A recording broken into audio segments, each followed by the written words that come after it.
wajahnya Rasulullah itu persis seperti wajahnya Habib Ali Al-Jufri dari Uni Emirat Arab, aslinya Yaman, terusir gara-gara partai komunis bapaknya terlibat.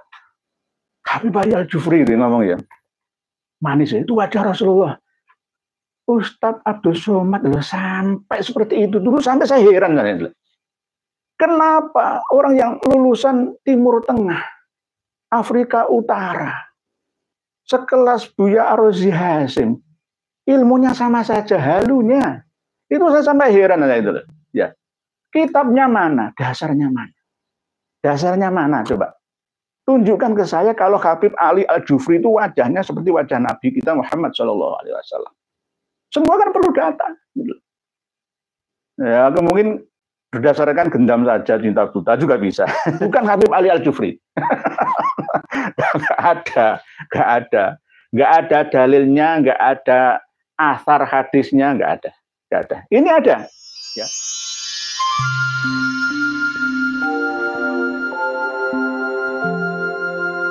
Ini baru yang didatangkan dari Yaman sana langsung.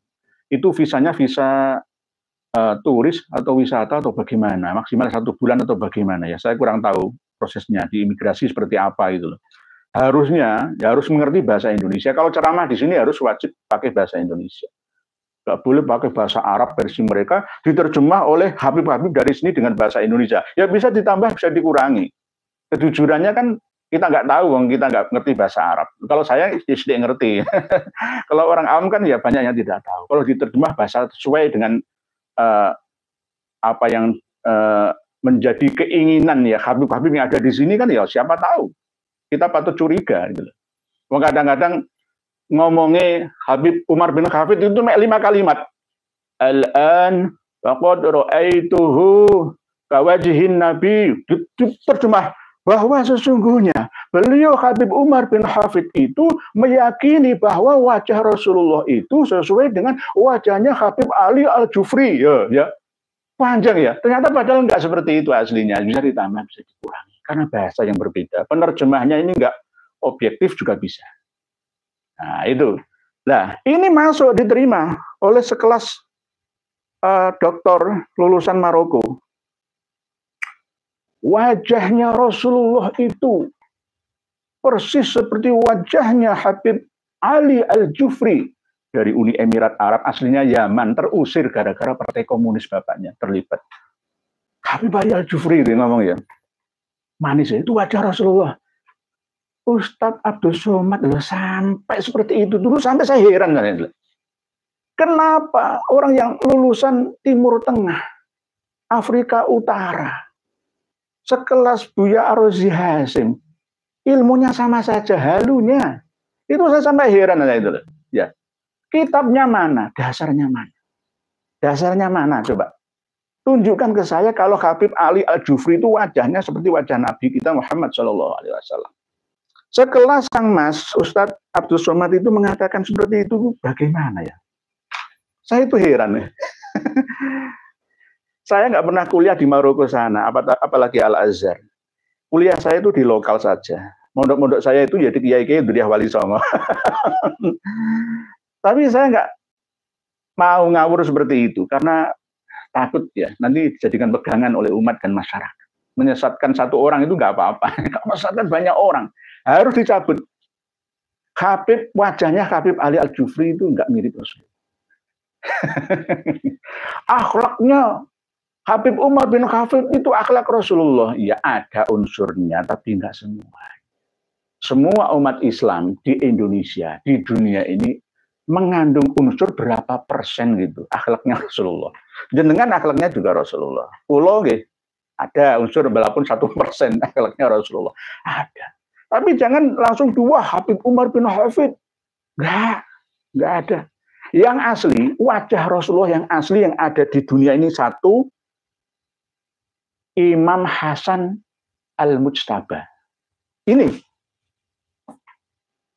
Ini mulai dari dada ke atas itu wajah Rasulullah. Imam Hasan atau Sayyid Hasan.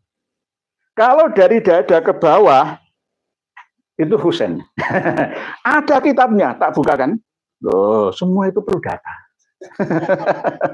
Kalau fitnah ya semua orang bisa. Orang itu bisa. Jadi harus ada datanya. Bismillahirrahmanirrahim. Bismillahirrahmanirrahim. Ya, ini namanya ngaji bersama ya begini ini. Walaupun ini perlu cari-cari lagi. Wiladatuh. Al-Muntaqah halaman 123. 123. Ini ada 3. Kejujuran itu menghantarkan kita ke albir. Albir itu bisa asyid ilal jannah. Tenang, ada dasarnya. Tenang, ada dasarnya. Wulidal Husain bin Ali li khamsi layalin khalauna min Sya'ban sanah arba'in. Oke, terus. Wakana al-Hasan, wakana al-Husain, ya. Imam Husain itu yusbihu nyerupani Rasulullah Shallallahu Alaihi Wasallam min sodrihi dari dadanya, fama asfala ke bawah.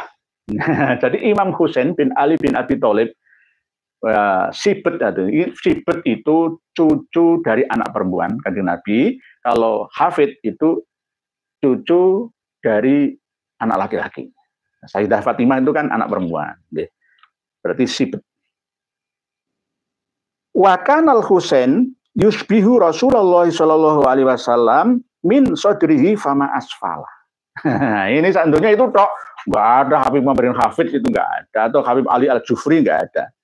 Nah, An Ali bin Abi Thalib diceritakan dari sahabat Ali bin Abi Thalib radhiyallahu anhu qala, beliau berkata, Al Hasan asbaha bi Rasulillah Shallallahu Alaihi Wasallam ma baina sodri ila roksi. Hasan, ya, itu wajahnya mulai dari dada ke atas itu pas mirip Rasulullah Shallallahu Alaihi Wasallam. Bukan Habib Ali Al-Jufri. Gak ada dalilnya, gak ada asar hadisnya, gak ada. Ini ada, ya. Hasan itu wajahnya mulai dari dada ke atas sampai kepala itu persis mirip Rasulullah Shallallahu Alaihi Wasallam. Tampan beliau. Nah, wal Husain asbaha bi Rasulillah sallallahu alaihi wasallam makana asfala min dalik, dada ke bawah. Body fisiknya Husain itu persis Rasulullah SAW. Dedeke, dhuwure, gagahe itu Husain. Wajahnya Hasan. Nah, ini dasarnya. Jangan ngomong tanpa dasar.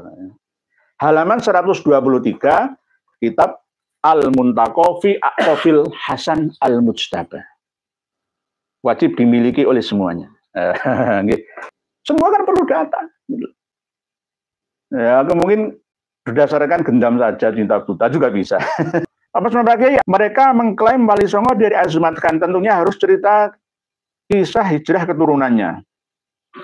Saya masih belum bisa menemukan, kecuali kitab-kitab baru. Karya dari Muhammad Di Asyab Habib dan Kiai Abdullah bin Nuh, dan karya dari Habib Salim bin Jindan, bahkan sebagian dari tulisan Habib Alwi bin Thohir Al-Haddad. Kalau di kitab-kitab yang khusus misalkan, di Syamsul Dairo yang asli, yang bukan tahqiqan, itu nggak ada ya, terangan itu. Hanya berhenti sampai di India saja. Setelah India sampai ke Indonesia itu nggak ada. Hanya spekulasi. Dari India pindah ke Siam, ya, Bangkok, lalu pindah ke daerah Vietnam, Champa. Ada yang menulis teori seperti itu, tapi tidak tepat, hanya spekulasi saja. Nggak ada silsilah yang asli. Bahkan almarhum Habib Ali Zainal Abidin, yang kemarin baru beberapa hari yang lalu meninggal dunia, Habib Alidin, ya, orang mengatakan, Asegaf dari Maktab Ad-Daimi, Robito Alawiyah sendiri mengatakan bahwa Wali Songo menjadi Ba'alawi itu atas inisiatif dari ahli sejarah, bukan ahli nasab. Ahli sejarah, bukan ahli nasab. Tidak ada ahli nasab yang mengisbat bahwa Wali Songo itu duriannya Abdul Malik Azmat Khan yang ada di India. Tidak ada. Karena masuknya Islam di Indonesia ini tidak hanya dari India. India itu hanya menjadi transit saja. Ada yang berasal dari Mesir, Ada yang berasal dari Uzbekistan, ada yang berasal dari Champa, ada yang dari Malaya, Malaka. Jalurnya itu macam-macam, tidak hanya dari India. Tapi di buku-buku sejarah yang ditulis ya oleh sejarawan kita, ya diedarkan, dipelajari, diyakini oleh anak didik kita, ya berasal dari India, Gujarat, India. Itu transitnya saja. Terus Wali Songo berasal dari Bali, itu nasab perkiraan spekulatif, spekulatif, untung-untungan, nggak ada yang benar. Itu berdasarkan Summa Oriental, Tom Pierce, dikuatkan oleh Van den Berg, ya, berdasarkan perkiraan saja. Karena Tom Pierce tidak tahu ternyata abahnya Sayyid Ali rahmatullah, Mbah Sunan Ampel itu dari Samarkand. Maulana Ishaq itu dari Samarkand, dari Uzbekistan, yang beraliran Sunni, diantaranya torekohnya adalah Al-Qadiri. Syekh Abdul Qadir Al-Jilani atau Al-Jailani. Jadi bukan Ba'alawi, itu nasab spekulatif. Kalau misalkan ada kiai atau ustadz kelas Kiai Haji Idrus Romli mengatakan Wali Songo dari Ba'alawi. Iya, dalam kitab Al-Imam Al-Muhajir, karya Muhammad Dia Syihab Habib, dan Kiai Abdullah bin Nuh ya Habib juga dihabibkan. Ini ada dua. Ini berdasarkan naskahnya Habib Salim bin Jindan yang berjuang bersama dengan Habib Ali bin Thohir Al-Khaddad ingin memba'alawikan Wali Songo. Dan di sini jelas sudah diba'alawikan, sama dengan salinan kitab Syamsul Dhuhiroh. Sama isinya. Diteruskan lagi oleh kitab-kitab yang lain, semisal Khidmatul Asyirah, Ithafus Sadah Al-Alawiyah, sama. Intinya seperti itu. Tapi tidak nyambung, ya. Kunci utama, Maulana Ibrahim As-Samarkandi, Samarkand, Uzbekistan. Kuncinya di situ. Uzbekistan itu bukan Yaman. As-Samarkandi bukan Hadromi. Dulu ikut persemakmuran ya Uni Soviet kan, bukan Uni Eropa, tapi Uni Soviet. Afghanistan itu termasuk Uni Soviet. Itu. Tapi sekarang sudah menjadi negara yang namanya Uzbekistan. Ada Bukhoronya sana. Bukhori. Jadi kuncinya itu di situ, gitu. Ini yang sering diperdebatkan.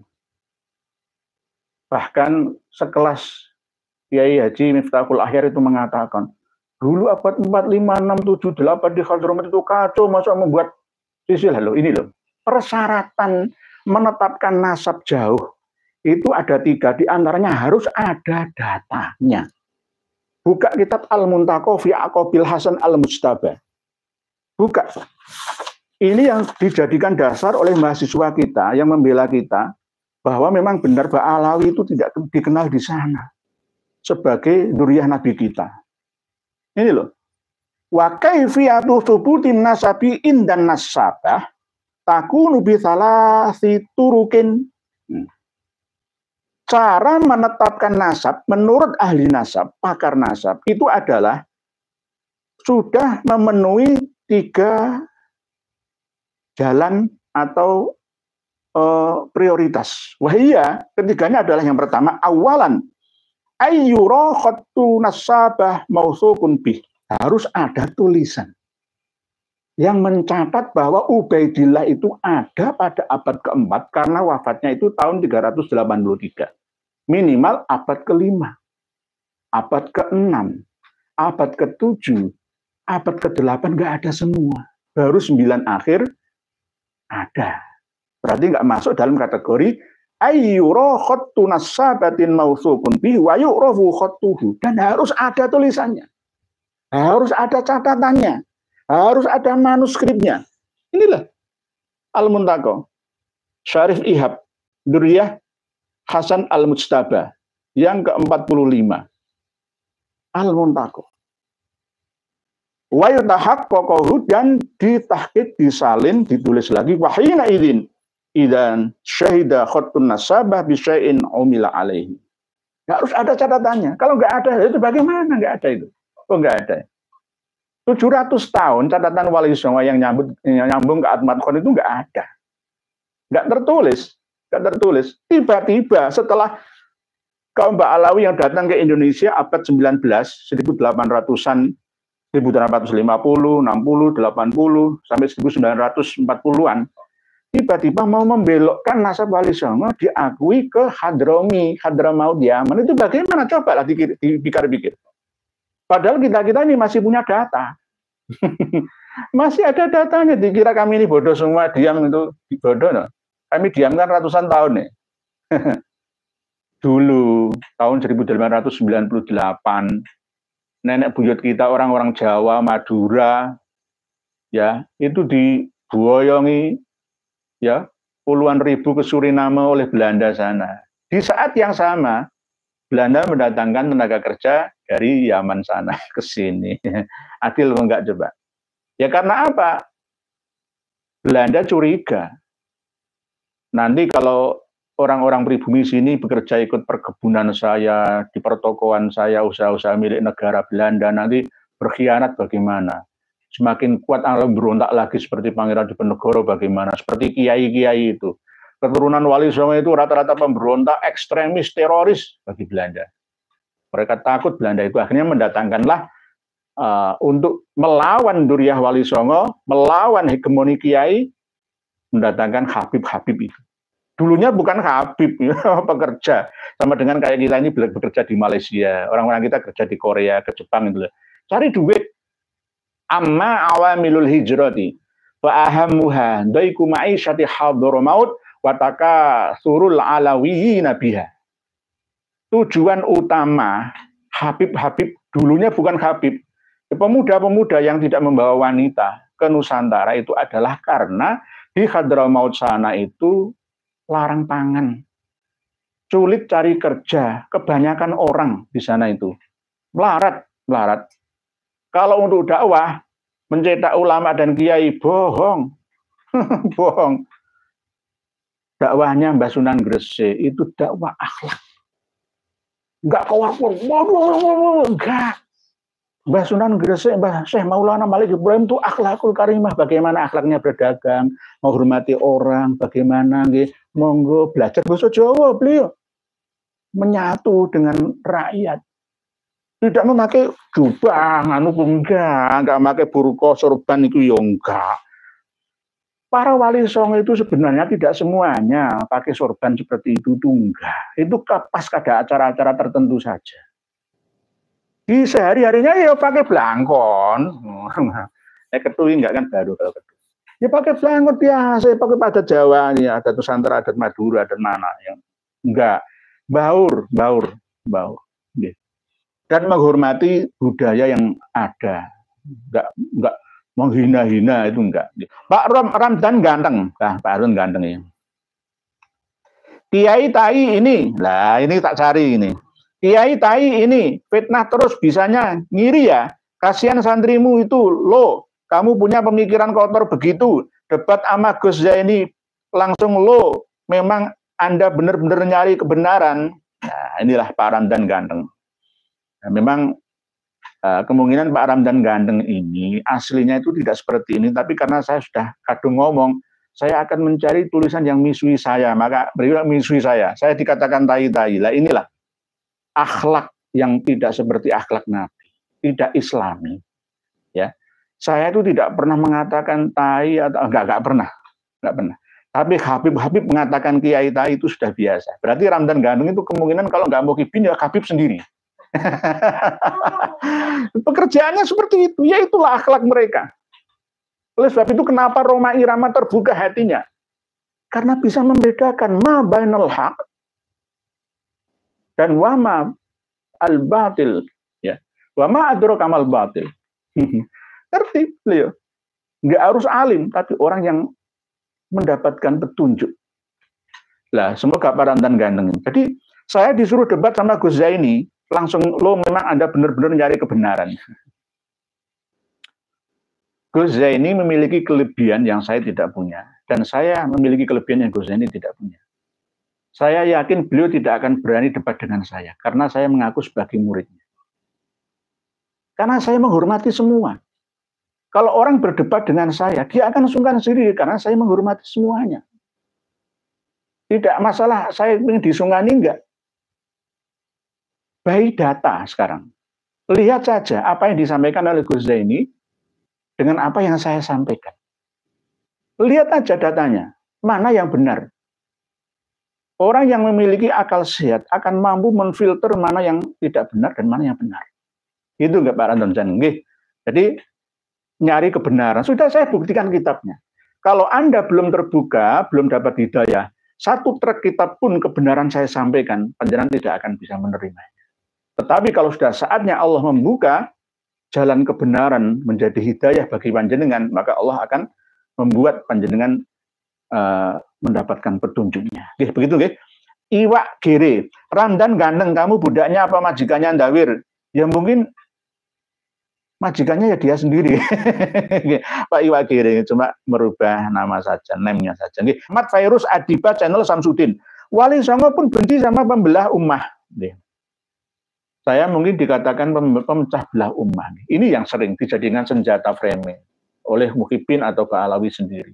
Habib itu sendiri, bahwa ada kiai kok memecah belah umat. Memecah belah bagaimana? Ini menyadarkan, sekaligus memberikan pendidikan kepada umat dan masyarakat secara berkelanjutan. Jadi begitu, cara memahaminya itu begitu, Pak Virus, Ahmad Virus. Kokriawan Hasan, jangan pakai lamalah. Kalau nggak sekarang, kapan lagi diuruskan? Ngomong nggak selesai, kan udah jelas, mau apa lagi? Ntar dicap pengecualian lo. Pak Kokriawan Hasan, memang kita ini menghadapi dan menyadarkan ratusan juta orang. Jadi tidak cukup hanya dengan gerakan. Sudah ada gerakan, jadi ada bidangnya masing-masing. Saya ini termasuk bagian daripada tim PWI dan LS Pusat dan Jatim. Jadi tugas saya memang menyampaikan. Terus menyampaikan, dan yang bagian lapangan ada lagi, sudah ada tugasnya masing-masing, Pak Kokriawan Hasan. Oh ternyata begitu. Dajjal pandai tipu daya umat, hanya orang-orang berpikir yang dapat petunjuk. Tugas, kewajiban, dan tanggung jawab ulama kepada Tuhan dan umat, agar umat tidak tertipu daya Dajjal. Leres. Oh ternyata begitu. Hafalkanlah, man hafidhu asyra ayatin min awali suratil kahfi usima minat Dajjal. Itu hadis Nabi. Ada lagi riwayat yang lain, man hafidhu asyra ayatin min akhiri suratil kahfi usima minat Dajjal. Barang siapa hafal, tidak hanya hafal ayatnya, tapi maknanya, tafsirnya, asbabun nuzulnya, terus dipelajari, diresapinya, maka dia akan aman dari fitnahnya Dajjal. Saya itu hafal sejak usia 10 tahun. Surat Kahfi, ya, yang ditutup dengan ayat yang 110 itu ya. 109-nya ya. Qul law kana al-bahru midadan li kalimati rabbi lanafidal bahru qabla an tanfada kalimatu rabbi walau ji'na bimithlihi madada. Qul innama ana basyarum mithlukum yuha ilayya annama ilahukum ilahu wahid faman kana yarju liqa'a rabbih falyamal 'amalan shalihan wa la yusyrik bi ibadati rabbih ahada. Maka akan dijaga aman dari fitnahnya Dajjal. Selain itu juga waktu tahiyat akhir sebelum salam membaca Allahumma inni a'udzubika min adzabil qabri wa min adzabin nar wa min fitnatil mahya wal mamati wa min fitnatil masiihid dajjal ya muqallibal qulub tsabbit qalbi ala dinik. Itu biasanya tahiyat akhir, tasyahud akhir. Itu saya baca kalau tidak pas sholat sunnah. Nah, sholat sunnah ya enggak. Sholat sunnah paling setelah tasyahud ya sholawat tok. Allahumma sholli ala Muhammad wa ala ali sayyidina Muhammad. Assalamualaikum. Tapi kalau pas sholat wajib maktubah 5 waktu ya saya baca itu biasanya. Begitu.